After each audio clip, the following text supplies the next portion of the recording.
Hi everybody.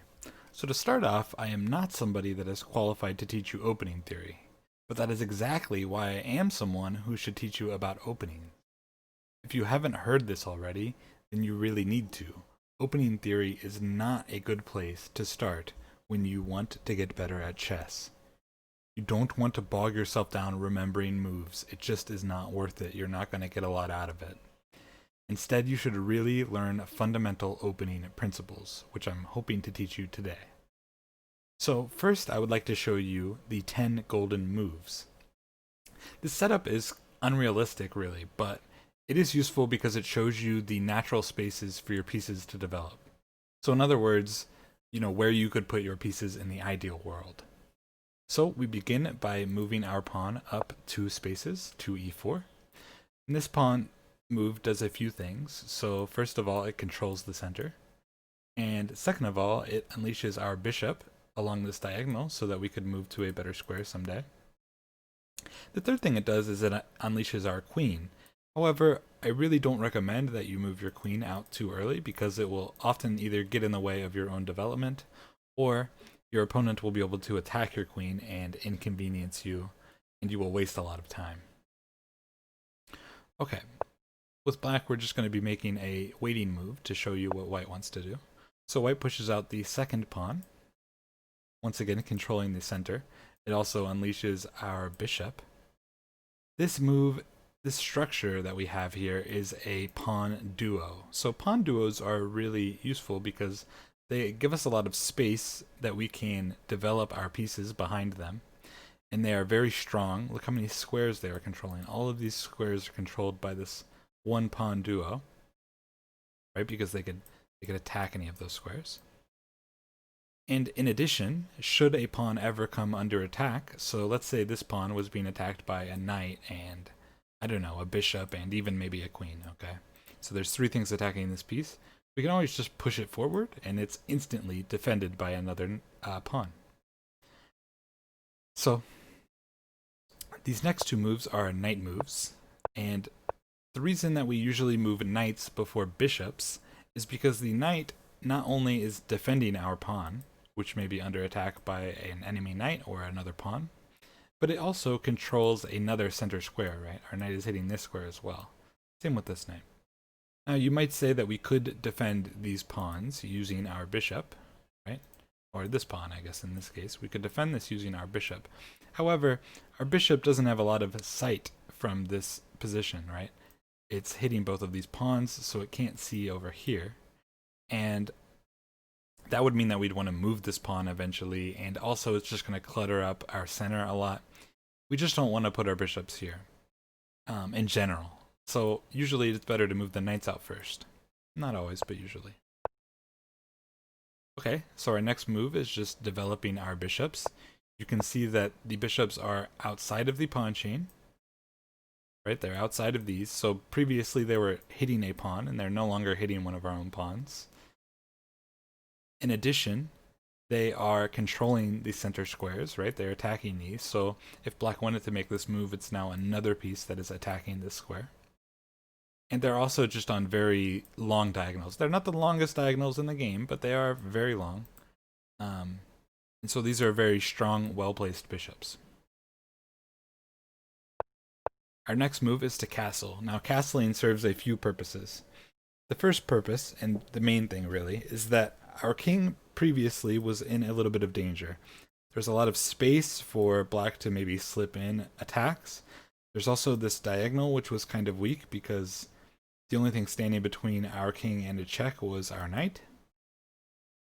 However, if you see over here, the king is nicely nestled away behind 3 pawns, and it is pretty difficult for black to attack these pawns and get at our king. The other reason that we might want to make this move is that we have improved our rook. Our rook used to be on h1, it is now slightly more active on f1. In addition, it is 1 step closer to being able to see the other rook. Now we make the move rook e1, and this is an important move that lots of people don't really see why you might make it, because you essentially go from a position where your rook was behind a pawn, but now your rook is still behind a pawn, so what did I really do here? Well, The reason we do this is for two reasons. The first, which I can't preach enough, is that we are attacking these center squares and defending our pawns. This is the most important thing in the opening, is to contest these four squares. The other thing that this does, though, is that this rook wants to be on an open file. We discussed this previously, that the rook wants to be on an open or half-open file, because the pawns that are in the way of the rook don't allow the rook to make attacks on things like the king or another piece that may be back here. So they want the pawns out of the way. Now if you keep your rook on f1, it is unlikely that this f2 pawn ever gets out of the way, because we don't really want to push our f2 pawn, and our opponent is very rarely getting a piece to where our f pawn would be able to take it. So it is unlikely that this move will ever open up our rook. However, in this position, this pawn move we could take with our pawn, and already we are on a half-open file. We are attacking this pawn in front of the king. So it is very likely that these files will open up. In addition, one very last thing is that we are X-ray attacking the king, so maybe someday, eventually, we have a pin on the king. And in fact, in many situations, you will find that these two pawns are gone, black has a piece here, and then you can make this move and pin the piece for usually only about a move, but it is still worth noting. The next move is queen d2, and this move, queen e2 would be fine as well. This move really just connects the rooks. It also slightly improves our queen. Previously, this pawn really couldn't move out of the way of our queen, so we couldn't go on this diagonal because there's just too many things in the way. Whereas this knight could easily move here, somewhere, and then our queen would be unleashed on this diagonal. In addition, the queen is supporting the bishop, and when you support a piece like a bishop on a diagonal, it's very useful because if there was a piece here, for example, the bishop can take it and the queen is already protecting the bishop. And then the last developing move is just rook a to d1. This move is very similar to the e1 move, because this pawn, once again, is very unlikely to open up the position. This pawn is very likely to open the position. And as well, we are on the same file as this queen once again, so maybe one day we can get a pin on the queen or an attack on the queen. And that is all for the golden moves. So I want to look at a slightly different setup now to show you some less common opening moves, or less ideal opening moves, but ones that still work. So let's move to this other move set. Alright. So our first move is d4, once again pressing our pawn forward 2 squares. It controls the center, it attacks 2 squares. Good stuff. Alright, black is actually going to play an opening this time, but it's not very important. We're not going to worry about black's opening. The next move we make is already slightly different from our golden position, right? We've pushed a flank pawn. These pawns on the side are commonly referred to as flank pawns, or at least I refer to them as flank pawns. And the thing about the flank pawns is, while they're not in the center, right? They're not in these center 4 squares. They do attack a center 4 square. So it is often very useful, because if black makes this move, you have now traded a non-central pawn for a central pawn. And so when you play here, you now have 2 central pawns and black only has 1 central pawn. In addition, you stop anything from being played on this central square, such as a knight. Of course, a central pawn is slightly preferable in terms of its power, because it not only is attacking this central square, it also attacks this flank square, whereas this pawn is attacking a square that is slightly further flanked. In addition, we haven't opened up our bishop, but we have opened our queen. In general, though, this flank pawn, especially the c pawn, is often a pushed pawn. The f pawn, which is also a flank pawn, is not commonly pushed because it exposes your king. The next move we play is g3. Now, hopefully you are thinking, g3 breaks all of our principles.